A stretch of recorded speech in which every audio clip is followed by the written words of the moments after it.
La première journée du G20 ne ressemblait à aucune autre à plusieurs égards. Il y a l'absence remarquable de toute réunion en face à face entre les dirigeants mondiaux. Aucune poignée de main, aucune interaction, ni possibilité d'arranger des accords en personne.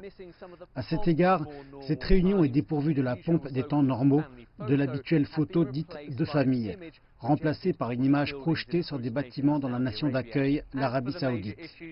Pour ce qui est des questions importantes, la reprise du Covid-19 devrait dominer, l'Union européenne poussant lors de ces discussions pour que le G20 investisse 4 500 milliards de dollars pour aider les pays les plus pauvres à acheter et distribuer les futurs vaccins et tests pour le Covid-19.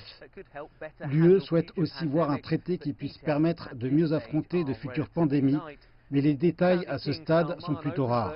Le roi Salman d'Arabie Saoudite a ouvert l'événement virtuel en appelant à un accès abordable et équitable aux vaccins autorisés, un langage similaire à celui qu'a utilisé le Premier ministre britannique Boris Johnson dans un message adressé par vidéo en amont du sommet.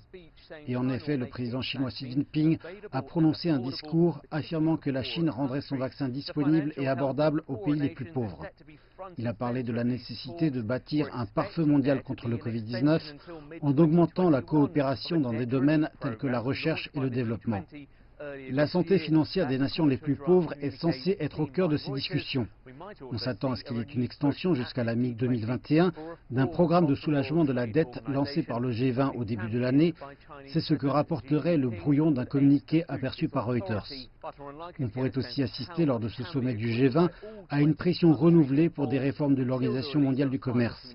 Mais il est impossible de se faire une idée de l'extension de ce qui pourrait faire consensus entre les 20 pays participants avant qu'un communiqué final ne soit émis dimanche à la fin du sommet. Parallèlement à cela, il y a une administration américaine en transition, dans laquelle le vainqueur présumé de l'élection, Joe Biden, signale certains changements politiques à venir, tandis que les États-Unis sont représentés à cette réunion par l'actuel président Donald Trump.